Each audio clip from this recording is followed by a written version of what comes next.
Time production, summertime fine. She got a pretty mind, a Howard alumni. Here to talk about what's going on and why throughout every season, winter, fall, summertime.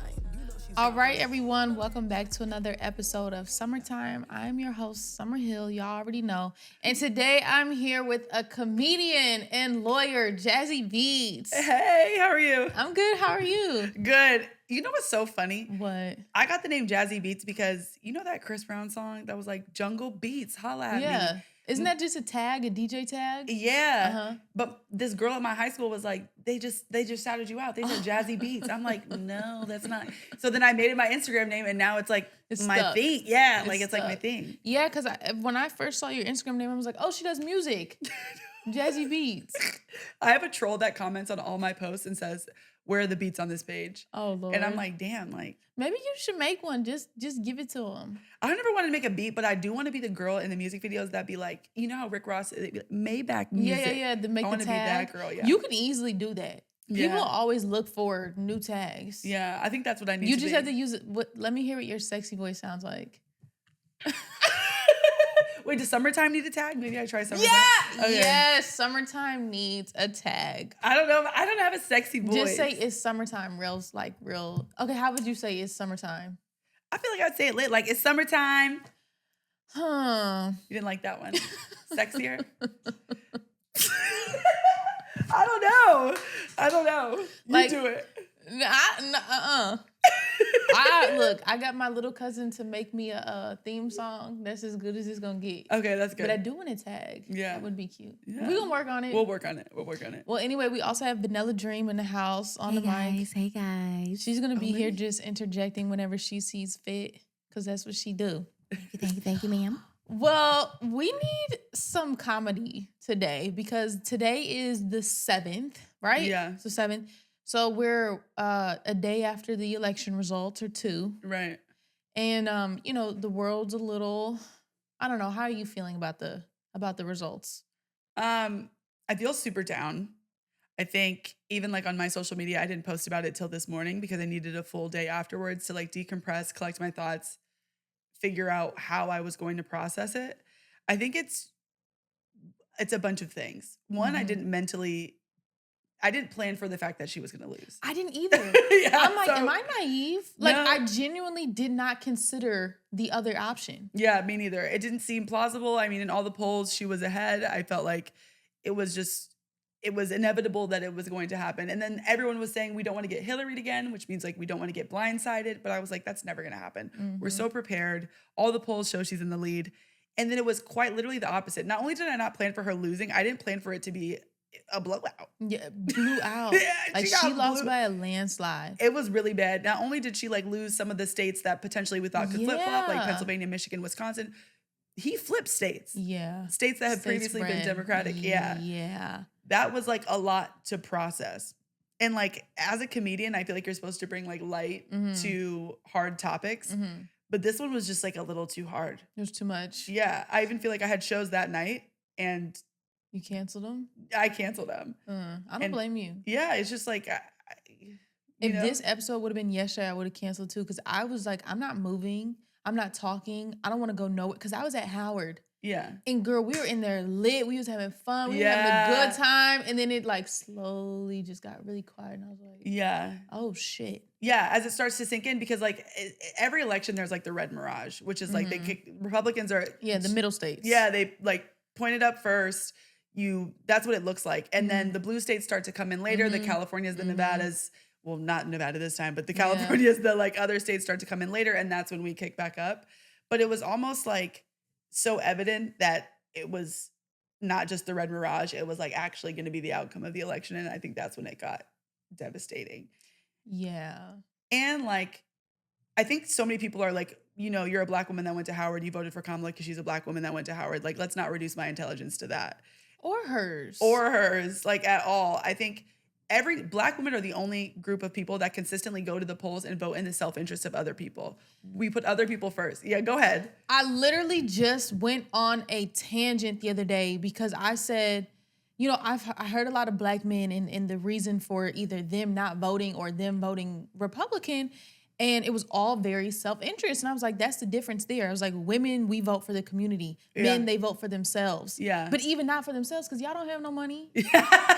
Right. They love to say Trump is pro-business. I'm like, where's your business hat, though? You don't have no money. That's for the high tax bracket. Right. It's so awkward. We go and vote for the polls consistently and other people's self-interest. I even think about myself under a Trump administration, like I'm going to be fine. I'm an attorney. I have my own business that I do comedy with. Like, I am not the group of people that are going to be attacked, but that wasn't my concern when I was going to the polls. It was people that want to be mothers. It's people that are in low income tax brackets. It's all of these other groups that I don't think they understand, immigrants that are going to suffer under his administration. So it's tough to think about that. Yeah, this next 4 years is going to be rocky, but that's why I applaud people like you and me and Dream and Khalif, because we are doing like I consider this like a digital archive, right? Like, this is the type of things that the students are going to have to watch because they're not being taught it in school, right? Right. So when we want to talk about how to be a comedian or how to be a lawyer or how to have your own podcast, they're going to have to turn to YouTube University and things like that. So shout out to you. They will. And everybody that's doing the beautiful things in the community that need to be done. Yeah. I mean, I think about that all the time. Even like with comedy, a lot of my comedy is rooted in escapism, which is like escaping the everyday realities that we have to face. Yeah. But this election has kind of pulled me back into wanting to teach people because information and knowledge is systemically withheld from Black people. And if I have the knowledge and bandwidth and ability to teach, then I should do so to give people the tools that I have. Yeah. Also, I do want to say I was ready to get on Black men, but they did. They showed up. I'm like, I'm going to give them that. But you know what I want to see? They showed up. I want to see who didn't vote. Because we saw the analytics of who did vote. Yes, we saw what it was 82% of Black men voted for Kamala, but who didn't vote? That's what I want to see. I will say that non-voters is like a very scary, that there's a whole scary group. Just because we want to know more why they didn't vote. There were so many tactics that both campaigns employed to try to reach non-voters. We saw a lot of like celebrity endorsements, influencer marketing. That's what I keep hearing. Like, a lot of Black women that I know that didn't vote, they're like, she had Glorilla and Meg Thee Stallion. I'm like, are you not familiar with influencer marketing? Like, it's 2024. That's what people do now. Yeah. People value the opinions of celebrities. Amber Rose. Yeah. He did have Amber Rose and Kodak. Right. I was like, oh, yeah. Yeah, I mean, influencer marketing is huge. And also just people value I think the reason why Trump is actually so successful was because he's not quintessentially a politician. At all. People are tired of the buttoned up, planned answers that are written by your speechwriter. Yeah. They want to hear someone that they can relate to, that they feel like is real. Yeah. And Trump is all that. When he takes the mic, I'm like, what the fuck did this nigga just say? Like, he says the wildest shit. Yeah, and people forget that Trump was a celebrity. Yes. He had a show. He knows how to entertain. I used to watch it. Yeah, The Apprentice. Yeah, exactly. So yeah, you have a celebrity that turned into a politician, and like, I'm piggybacking off what you said, he is relatable. He says outlandish things, but we ain't gonna go there as to why he can. I think he can say these things is because he's a wealthy white man. Right, I agree with you. That's it. He gets away with things that we can't get away with. But it's like people, I mean, he's a testament to in itself that influencer marketing works. People are looking for someone that they can relate to hear messages from. But for non-voters, I'm curious to know genuinely why they didn't vote. I think there are some like obvious reasons, like even DC Young Fly came out and said that he had an address issue. He went to the polls. His address didn't align with the one on his, whatever. Yeah. That's one. People that were out of town the day of voting and didn't mail in their ballot. It's excuses like that, but there's also a huge portion of the electorate that just doesn't believe in the process itself. Exactly. That's what I was hearing. Yeah. Like, people are like, well, it doesn't matter either way. Either way, it's all government controlled. Either way, the poor are still going to be poor. Yeah. I was like, well. And, right. They are. And the part that's scary is like, yes, Trump won the presidency, but Republicans also have full control over the judiciary. They got everything on lock. They're everything on lock. They just won the Senate. They everything. might win the House. That could be scary. Because the whole point of 3 branches is checks and balances. One stops the other when one is wilding out, all that stuff. But if they have all 3, It's about to get ugly. It's about to get easy. It's about to get ugly. And like, I just think about, like, you know, he's talking about the Department of Education getting clipped and all. It's just, whew. What I know is I won't be having children for the next 4 years. Like, I'm not during this administration. Yeah. And like, the scariest part about the whole abortion conversation is the number of groups that are also included in this conversation that shouldn't be. If they inflict a nationwide abortion ban, or just whatever, if you have an abortion ban in your state, it's women that are miscarrying that can't get afforded Now care. that's the scary part, because Yeah. I know people who are in these states who have miscarried Yeah. and have had issues trying to save their own lives because Yeah. the doctors would not give them an abortion. Yeah. That's crazy to me. That is scary. And because they're scared. The doctors are scared. Yeah. And it's like, I know so many people as well, to your point, but also people that were afforded care that would have died had they not been afforded care. And now that same care is going to be off limits, which will result in more death for women, which is why I think so many people are alarmed when they see the number of women that voted for Donald Trump, because you're like, Are you serious? are you serious? I just want to say shout out to Maryland. I'm so grateful I live in the state of Maryland. Yeah. I may have to live in this state for the rest of my life, because what? Even on the ballot, did you see on the California ballot the question about slavery? I did. I made a video about that. Can you please explain what exactly that Well. was? And then we're going to get into you. But this is just crazy. Yeah. So the 13th Amendment, which essentially outlawed slavery, does have an exception for forced labor in the instances where someone is in prison. That issue is on the California ballot. And so they have it to remove it from the state's constitution to where that exception no longer exists. I think some of the reasons why that exception should no longer exist is that people shouldn't be forced to do labor in general. I think as a Black person, I'm reluctant to use the slavery argument because nothing will compare to the slavery that Black Americans went through. However, the definition of the word slavery is forced labor in that regard. And so that's why people keep saying slavery is on the ballot in California, because we are forcing prisoners to do labor at insane hours for $1 an hour, which Yeah. is below minimum wage, which also, if these jobs weren't given to prisoners, there are other people that would take them where they'd be allowed to make minimum wage, which is $20 an hour. In California? In California. It's $20 an It hour? is $20 an Oh hour. my. It's up, but it's so expensive It there. is. You have to. Yeah. But these jobs can be given to other people that are now able to provide for their family.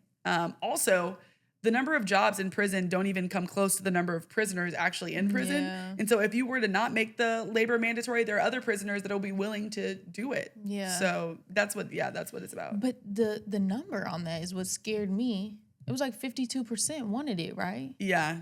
I think people are just like, throw them under the jail. When people hear prisoners, you think of like murderers, rapists, child molesters, all of those things. And those people are, I don't really care. Like, let's be honest, whatever happens to them happens to them. But there are so many other people in prison that shouldn't be there that are forced to do these things. People that smoked a little too much weed one day. Or are wrongfully convicted. Wrongfully convicted. There's so many other people like that. So we're thinking of like the small number of crazy, crazy people in prison. But the number that's bigger is like the people that shouldn't be there, the people that did one small thing wrong and got over sentenced and things like that. Yeah. Whew, this was tough. Yeah. This was a tough year. This was a tough day to watch that. I thought we had made some progress, but I Right, guess same. not. Same. But yeah, it's back on us. So I you know, like she said, we're gonna keep fighting. We're gonna I keep guess fighting. whatever they say. 'Cause Yeah. I'm tired. Yeah, I'm tired too. But we have I'm no like, choice. can we take a nap before the fight? I need a break.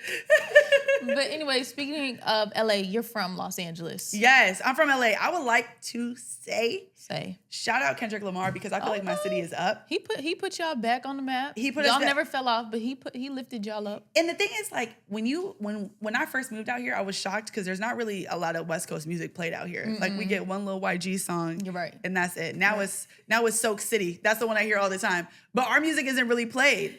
So now I feel like an LA beat from an LA artist. And Kendrick, I guess he is from LA, but his other albums I don't think like really had Yeah, that it's LA. not like yeah, LA right. music. It's not like really hyphy like that. So it was so dope to see my city like up in multiple, like across the nation. I felt like people were talking about us. So that was really exciting. That was. Yeah. LA is one of them cities I feel like is always on, but I feel like he made it cool again. Yeah, I feel like yeah. the last person that did that was Nipsey. Yeah, I feel like when Nipsey passed away was another one where I feel like we was really at. People started Yeah. playing him out here and stuff. I feel like Exactly. he got the respect he deserved. Before then, he was just a hometown hero. So And I'll even admit, like before he passed, same with Pop Smoke. Like I had listened to them here and there, but when they passed is when I really got into them. And I was like, Yeah. okay, yeah, y'all are talented. yeah, So what do you think about the comparison between LA and DC? Because I've heard a lot of people tell me what they think about. They're from DC and they moved to LA. I want to hear you're from LA and you moved to DC.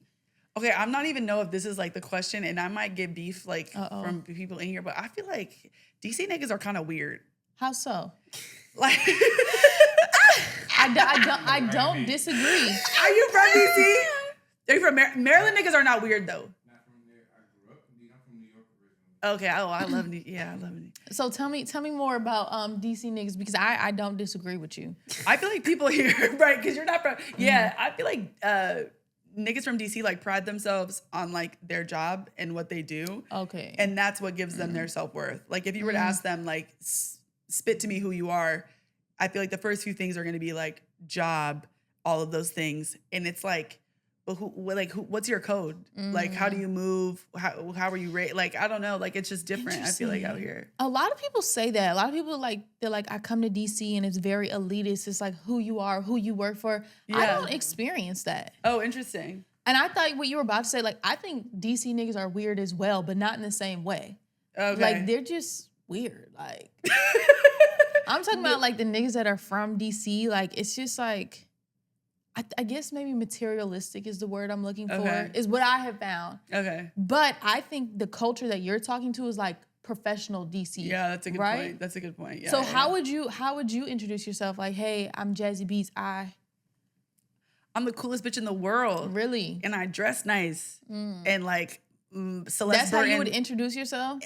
I don't know, you're right, because that's like who I pride myself on. I'm like, Celeste Burton raised me. You know what I'm saying? I don't know how I would introduce myself. That's a good point. But maybe it would be more like organic conversation before we get into like What we do. Like I feel like what we do is the first question to how you determine if you want to engage with me or have a conversation with me. Whereas before we'd be like kicking it, and then 2 hours into the conversation, that's when we're like, oh, by the way, what do you? Okay, I feel you. Yeah. I feel you. I don't know. I just feel like what I do is so wrapped up into who I am, you know? Oh, like that's a good point. my show is named after me. Like, That's a good of course point. I'm gonna That's a tell good you. point. You know what I mean? That's a good point. But I do feel that, and I do notice that a lot of people who are not from DC say that about DC.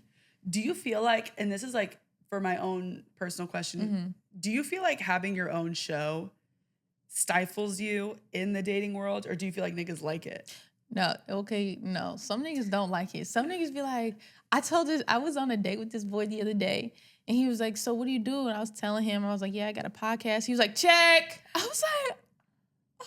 And he didn't actually get it. He didn't actually, but you know how niggas be like, we don't need no more people in front of a podcast. Yeah. So, but what I think that is you're intimidated. Yeah. That's how I look at it. Like, you're intimidated by what I'm capable of doing. But also on the same hand, I'm a question asker. Like, I'm a conversationalist. Right. So like they be like, are you interviewing me? No, I'm just having a conversation with you. Right. So it doesn't necessarily stifle me, but it does change the presence of the conversation. 1000%. I was like, I'm only asking because I like relate to that a little bit. How so? Just being a female comedian is like, it's a boner killer. Can you please tell me all about that? Boner Like, killer.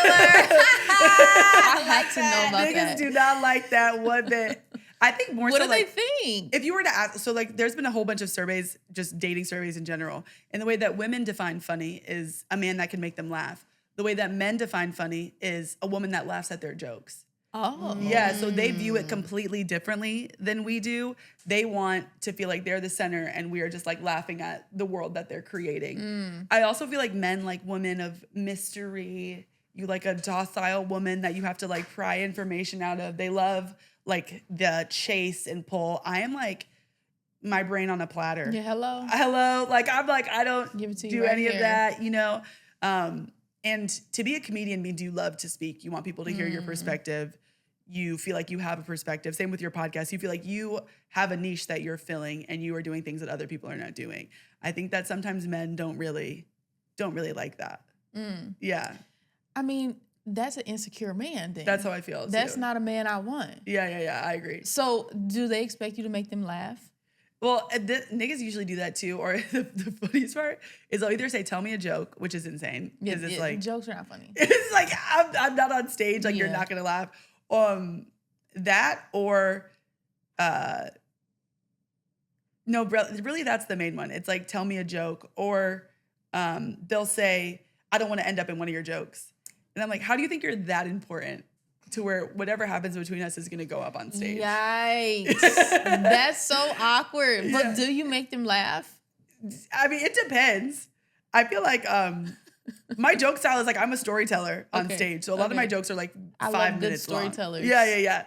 So like if you catch me on like a normal day, like I have quick responses that are funny, but a lot of my joke style probably wouldn't translate in like a normal conversation because I'm a lawyer off stage. I'm actually like an analytical deep thinker. I can tell. Yeah, I take things way too serious. So almost I feel like sometimes guys try to make me laugh and then I'm like, oh, my funny brain isn't on right now. I'm not even thinking about that. You got to turn it on. Yeah. So when did you realize you were funny? This is so I don't know if there was ever like a set realization where I was like, this is what I wanted to do. I just have always wanted to have my own show. Like I love Jimmy Kimmel, Jimmy Fallon, Trevor Noah. Even like some people on CNN, like Anderson Cooper, or news correspondents like Rachel Maddow. I've always loved them and felt like that's what I wanted to do. It's why I went to law school. To have your own show. Yeah, I wanted to like teach people things. Oh, okay. Yeah. Oh, okay, you wanted that knowledge from law school. Yeah, and I feel like as a woman, people don't listen to you. And so I felt like if I had JD or Esquire next to my name, people would respect me more, which is a wild reason to spend $160,000. Yeah, that's a lot of money. To go to law school. Well, I took out loans. Let me not act like I'm big-breaded. But that's what I wanted to do. And I felt like when I started researching like all the people I named, a lot of them got their start in comedy, even like Chelsea Handler. So I was like, okay, shit, maybe I just need to figure out a way to make this information funny and digestible, and then people will listen to me. And I had also just stopped drinking right around that time, so I was finding out like new ways to occupy my nights. So I was like, comedy club could be so fun. And the first time I did it, I ended up like loving it in a way I didn't expect. Really? How did people react to you your first time? Well, the first time is actually so funny because I've never been asked back to that club. Because I invited like 20 of my friends to come see, all of which never been to a comedy show, don't know the etiquette. I mean, niggas was talking down. You just can't speak unless spoken to. Oh, okay. They were talking, interjecting, laughing, talking to the other comedians. One of them wanted to be on the stage. They said, give me the mic. And they were like, that's when you got to prep niggas before they go on the show. Because I'm like, oh my gosh. But that's entertaining. Sometimes, but to a comedian, now that I'm a comedian, I can see how annoying it is. Okay. Because like you really just want to tell your joke. And someone else just wants to do their jokes. And interfere. It's like, yeah, it's just the worst. But I ended up just like loving it. And really? Yeah, and I just started like going to this club like once a week. I thought that was like the only club I was ever going to be able to perform at. I didn't know anything about the scene. I didn't know like there are other I didn't know anything. And so one day like a guy saw me there and he was like, hey, I produced a show at this spot. Do you want to come do this room? So then I started doing that room, and then that's how it gets bigger. Someone else recommends you to someone else. Then you're at this club. Then you're at the Comedy Loft. And then I made it to the Improv. And so it just kept getting bigger and bigger in a way that I didn't expect or anticipate. Wow. Yeah. I feel like making people laugh, a group of people, a crowd is so difficult. But once you get started, like it's kind of contagious and it stays in the air. Yeah. So like, what does your process look like for coming up with the content that you're going to share? It always happens. And who are you testing it on? You test it on the audience sometimes. Oh, really? Like you write it out. So like Fridays and Saturdays are usually like showcase days. That's when you're like performing your best bits, you're paid, the audience pays to be there. But Mondays through Thursdays are just open mics. And so you're performing at like a bar or in front of other people that know that this is where comedians test their material. It's funny because like sometimes jokes come to me in different ways. It'll be like an interaction you're having with someone and you're like, this is the funniest thing. I have to put this on paper. Or it'll be just like something that you say to someone and you're like, wow, that's a punchline. I need to figure out how to write a joke around that punchline. And then other times, you know, the joke is going to be amazing. And then other times you're like, it's going to take a few weeks until I work it out, figure out the direction, all of those things. But everyone's process is different. I know some people that just have a thought and go work it out on stage. Oh, wow. I need to like write the joke. Yeah. Sit with it for a second. Yeah, exactly. Do you study anybody? Like, who are some of the people that you look up to in the comedy world? I don't even want, what's interesting is like, I grew up watching comedy, but just for leisure, like the same ones everyone else did. Cat Williams, Bernie Mac, Patrice O'Neill, Lavelle Crawford, just people like that. Cause you're just watching it with your parents. And so I never really studied comedy as like an art form or a craft. I think the way that I do it now is I'll go like on stage and you watch other people perform, other like local DC comics, and you like their style, you like their joke structure, so then you try to duplicate it. But now I feel like I do watch comedy to learn. The people that I watch is Dave Chappelle. Something that I love about Dave Chappelle, I feel like that's such a basic answer, but something that I love about him is he can sit in the pocket with no laugh for a good amount of time and just build up the joke. Yeah. He can. And then the punchline makes it all worth it. Yeah. For me, I got to hear a joke every 20. I got to hear a little chuckle every 20 seconds. Right. To keep you motivated. Yeah. But one day I'll be there. One day. Yeah, that's a good point though. I think the first person that showed me that comedy was an art form was Richard Pryor. Oh yeah, that's a good one. I watched him. I was like, oh, it's about the timing. It's about how you're delivering it. You know, there's so many different components that go into it that make it art. Just kind of like music, right? Right. And I want to know from you, like in this era of cancel culture, and I think Dave Chappelle does a really good job of like towing that line. How do you joke about these topics that are to be made fun of but not get canceled? Yeah. I think now we're kind of on the back end of it. I think before, like, everyone was extremely triggered and like sensitive. Yeah. So it was like happening all the time. But I feel like if you go into it with the motivation of love being behind it, people are able to see your intention. Like, I think with me, I crack jokes about so many different communities, but well, also I'm a Black woman, so we're like the most disrespected in the country. So obviously they know if I'm coming for someone, it's more so out of love. Yeah. I think sometimes when you're in a position of privilege, cracking jokes on groups beneath you, that's when it gets dicey. Yeah. But for me, it's like you're just cracking jokes at other communities that potentially have similar plights as us, which makes it a lot easier. But I even think about that Kill Tony guy, Tony Hinchcliffe, that just went on and called Puerto Rico a floating island of garbage. There was so much hate behind those sentiments that it made him hateable. It made people want to cancel him because you can tell his intention behind that wasn't because he like loved Puerto Rico and was cracking a little joke. Right. It was like he did not like. Meant that. Yeah, exactly. That's scary. I think intention is huge. So do you go on tour and stuff? Yeah, I just finished a tour with my friend Elizabeth Booker Houston. We went. It was like just like a mini tour for the month leading up to the election. We went to Phoenix, San Diego. We did one in DC, Nashville, and Memphis. And it was so fun. I think touring is great. It's tough because sometimes when you're just starting out, like you don't have an audience in certain places yet. You don't want to go somewhere and only sell a certain number of tickets. Right. But we went to major cities where we knew we had audiences. Like we did Instagram polls, like let us know where you want us to come. And those were the biggest ones. So it worked out. But I do tour. I'm like, one day, hopefully it's even bigger tour with more cities, more places, all of those things, but that's God willing, right? Yeah. Well, how do you balance? Because I know being a lawyer is so time consuming. Yeah. Like, how do you balance the two? I have excellent time management skills. Okay. And I think it's because I played volleyball in college and I always wanted to go out. And I remember like having games. I know you thought I was about to say like I had like schoolwork. No. I always wanted to drink. Like, and I remember like volleyball was a fall sport. And I always thought like second semester of my senior year, I won't have a sport ever to play. And I was always like looking forward to that last semester because I would have like unfettered like obligations. Like I could do anything I wanted. And the one thing I wanted to do was I always saw white people at UVA drink at the bar at noon. And I was like, I want to do that because I'd never been able to do it, which explains to you why I'm sober today. I had to stop drinking because I got too excited and did it too much. How long have you been sober? 2.5 years. Okay. Yeah. How's that experience been? It's been great. I think sobriety has helped me understand myself and just the way the world works in ways I didn't expect. It's taught me how to grieve properly. It's taught me how to process things properly because sobriety is so tough. Those first few months are so tough. I think our generation expects instant gratification. Like you make this decision, you see the results immediately. With sobriety, the first 4 months, I lost so much weight because you're just not drinking or smoking or doing the things that you used to do. I'm like not healthy. I'm not looking the best. People are like, is she okay? Is she okay? But I knew just based on therapy that the first 4 months are going to be rough, but after that, you see the upside. And so I think I take that same philosophy to other aspects of my life now, where I'm like, you make this decision, you decide to break up with that nigga that's not shit. You decide to leave your job and it's gonna suck for a good little minute. But as soon as you get to the upside, you've gone through the bad, so you know how to appreciate the good. Thanks. So I'm like, that sobriety has like given me so much clarity in ways that I did not expect outside of just drinking. Yeah, it's almost 1 full year for me. It'll be a year on January 1st. And that's amazing. Yeah, I mean, it does all that beautiful stuff, but it's boring. It's so boring. It's so boring. It's and so especially like, I feel like before you get on stage, don't you just want to take a little shot to knock the nerves off? I don't think I want to smoke a little J. Yeah. I don't even think I be wanting to take a little shot. I be wanting to. I'm like, where is the weed at?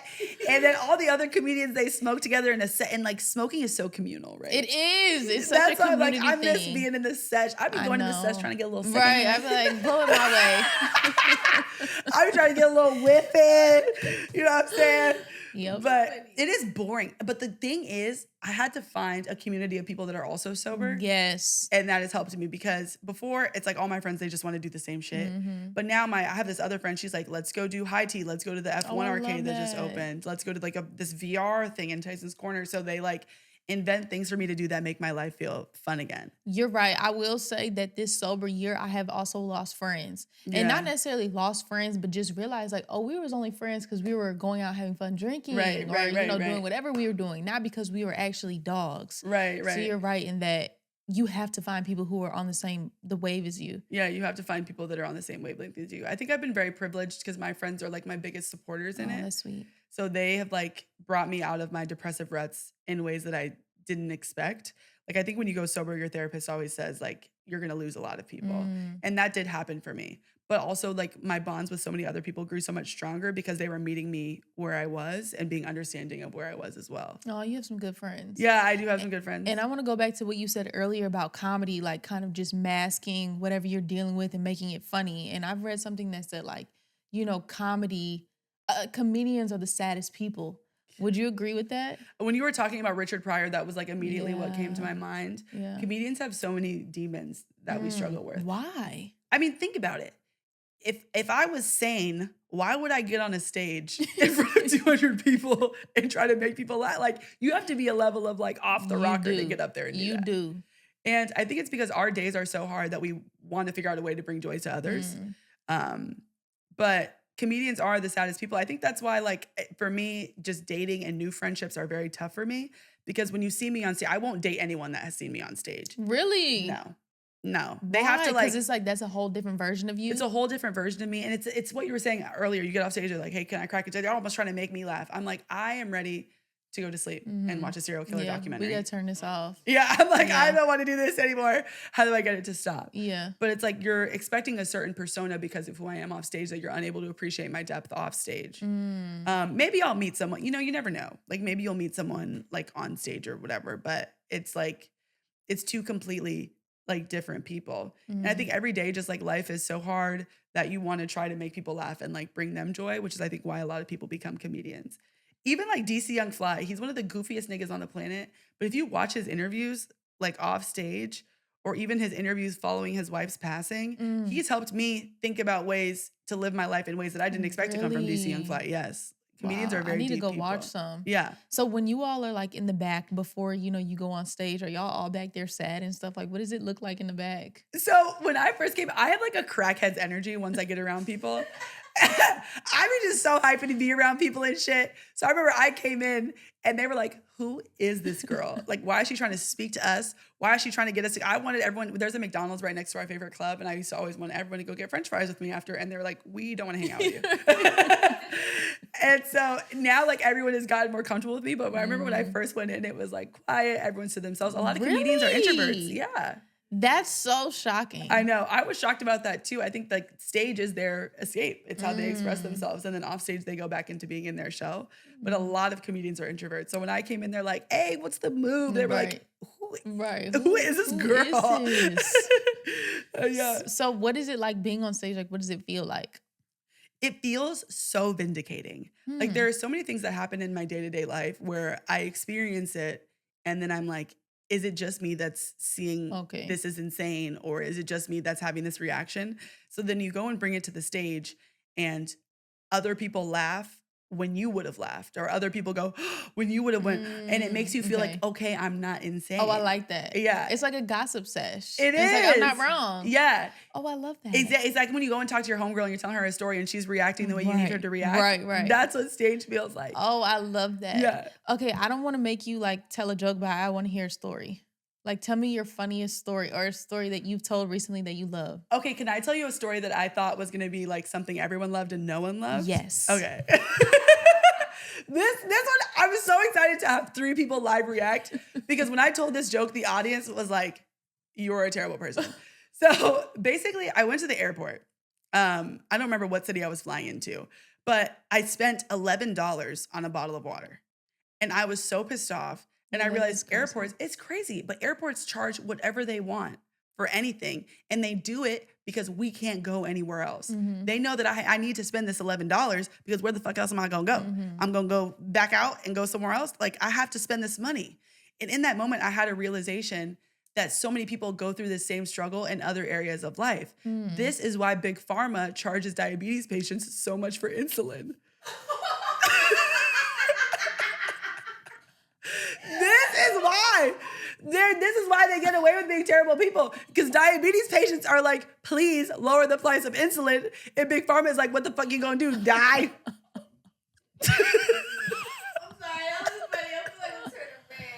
What? That is the logic.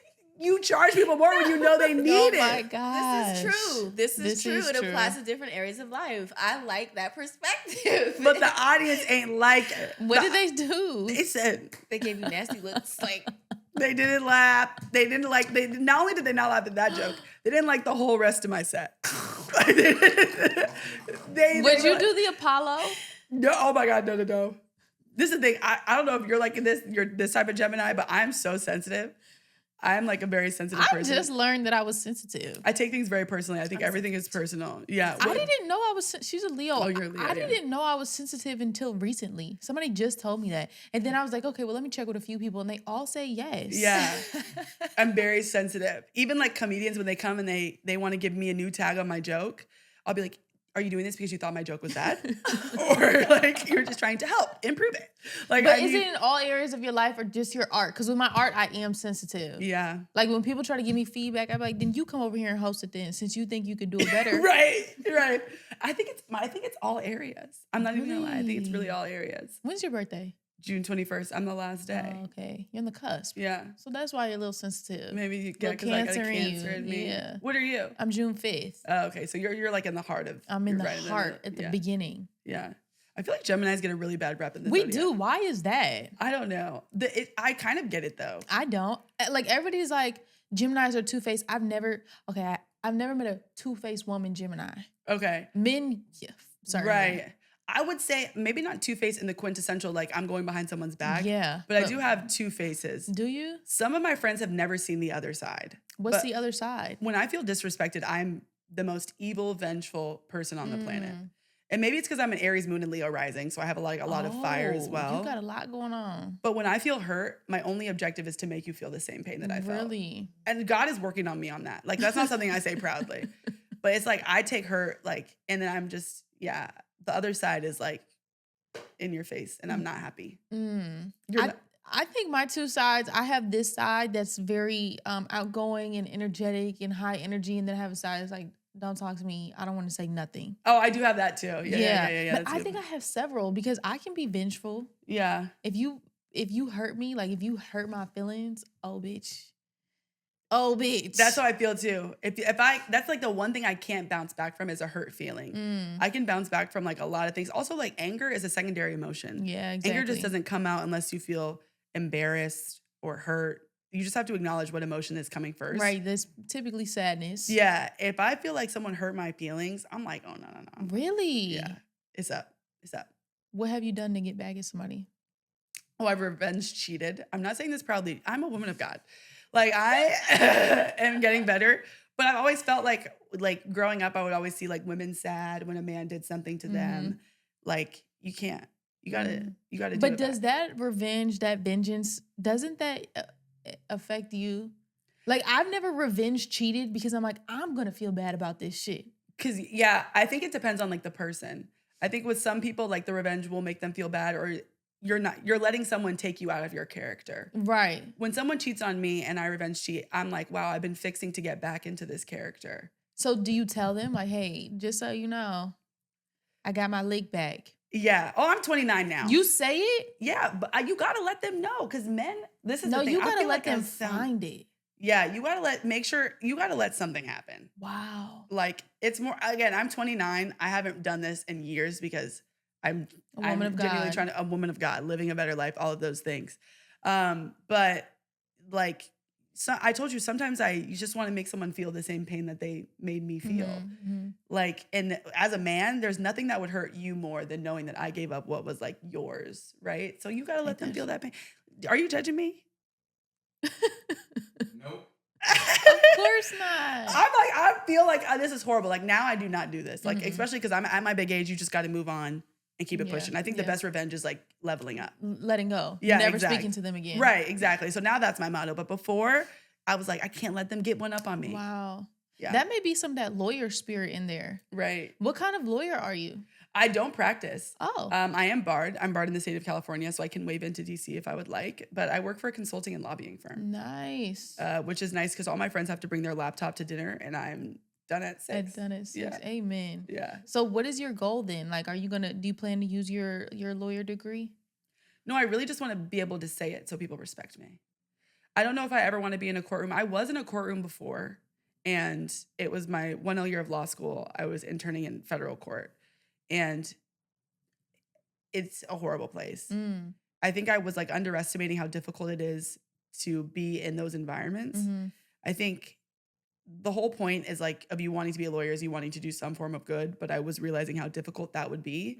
And also how many people you would have to look at every day that are about to go to prison. Mm. Like when you do a sentencing, it's not like one sentencing, it's a sentencing day. You got like 9 of them bitches. Oh man. And so you're seeing so many people who need translators who probably shouldn't even be there, whose families are coming to attest to them, even though they know their son, father, husband, wife is about to get however many years in prison.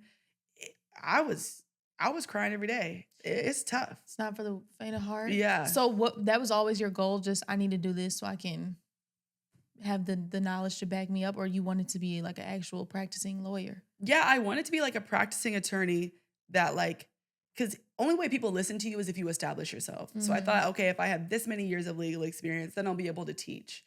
But I'm kind of like gotten out of that a little bit. I also think that television is a great way to influence people. Like I think, for example, do you guys remember the Central Park 5 documentary on Netflix? When They See Us. Yeah. Mhm. So that person the woman that litigated that case was a professor at Columbia University. People had been advocating for her to be fired for years, just based on the way that she litigated that case and how horrible it was. That documentary came out within a week, she was gone. Wow. Yes, like TV is a great way to bring attention to issues and to like mobilize people. I mean, same with the Menendez brothers documentary that just dropped on Yeah. Netflix. They dropped that Netflix now. Kim K calling for a Which, by the way, I heard that we're all being lied to and that they're actually insane. The people who watched it in real time are like, no, y'all, these brothers are actually crazy. The way they're showing it on Netflix is not real. Oh my God. Isn't that interesting? That is interesting because to me, when I watched it, I'm like, they've been through a lot. Hello. I'm like, I couldn't even imagine. Did you watch which series did you watch? I watched the like 8 documentary one? No, or I like didn't watch the documentary. Okay, I yeah, me watched either. Yeah. I think we need to watch that one. That maybe I need to do that. Because but apparently that one gives a little bit more, because, they dramatized it like a lot. Yeah, for sure. But yeah, they're like, no, you're being fooled. Those brothers are crazy. But even if you had, because one of the witnesses was saying that the dad showered with them. That to me is still already like, even though Red we don't have flag. evidence of all the other stuff, like nobody. No, you definitely have to be psycho to go up and shoot your parents. Yeah. So something's got to be wrong. Because people don't just commit No. parenticide. I don't know what it's called. Oh, I did learn that word then. Yeah. I forgot what it was though. People don't just do that unless somebody did some wild stuff. Yeah, that was wild. Yeah. And I had nightmares and it made me stop watching true crime for a second because I was worried somebody was going to come and kill me. Yeah. I be watching true crime. I do too, before bed. Yeah. Okay, wait, can I ask you something? Yeah. Wait, you guys too. Wait, all of you guys. This is like because I watch too much true crime and now it's like affected my reality. Exactly. Basically, like I had a guy ask me to go to breakfast. This is literally like tomorrow. He asked me to go to breakfast with him. I said, hey, no, I'm going to Dayton, Ohio. I'm not able to make it. And then he was like, it's fine. Do you need to ride to the airport? But me and this guy have never met before. This would be like, no! I'm not gonna lie, that has happened and I said yes. Yeah, come take me to the Sommer. airport. Before you Take met me him? to the But airport. before you met him. If we've been chatting. We've been chatting. Yeah, come take me to the airport. I'm scared. I think guys are like serial killers. I'm like, is he gonna kill me? That's how I feel too. I'm like, no, that is true. Yeah. It is scary when somebody knows where you live. And you don't know them like that. and you don't. But know you them. can tell them like you could tell them like a block over and just walk over there and stand outside and wait. I mean, if you need a ride that bad, nobody I don't needs need a ride. Like that I live bad. 10 minutes from DCA. Oh, you're but it's good more so then. like I do love somebody wanting to like take me to the airport, pick me up for that. That's like a thing. That's why I say yeah. I was like, yeah, access service, I love it. Come get me. And then he took me to breakfast before my flight. Yeah. So would you consider that to be a red flag?